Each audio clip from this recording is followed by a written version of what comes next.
How much mastery do you think Yuji has with Shrine by this point? But before I go forward, spoilers beware, so leave if you do not want those. This was asked on Reddit. They're asking this because Itadori finally showed up in Mojulo chapter 19, and he used a very precise piercing blood.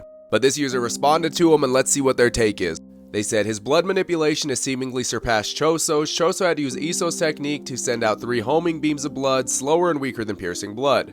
And yet Yuji here straight up uses piercing blood, he says it, and sends out 18 plus homing shots, seemingly controlling each and every one of them to deliberately target spots that won't render everybody dead.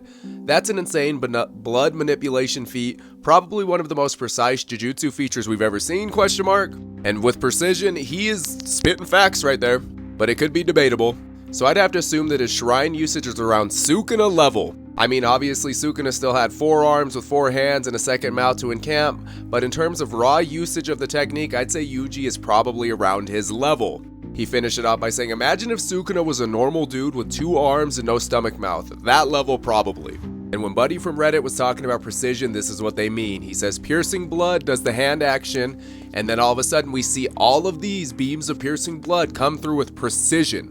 And just look at it, controlling them around corners, just knocking people out left and right. So his blood manipulation is definitely top tier. I cannot wait for bro to use Shrine. But abilities aside, with Dabura's rapid progression with learning reverse curse technique and him finding a love for fighting, it could be setting up for an Itadori vs Dabura final fight.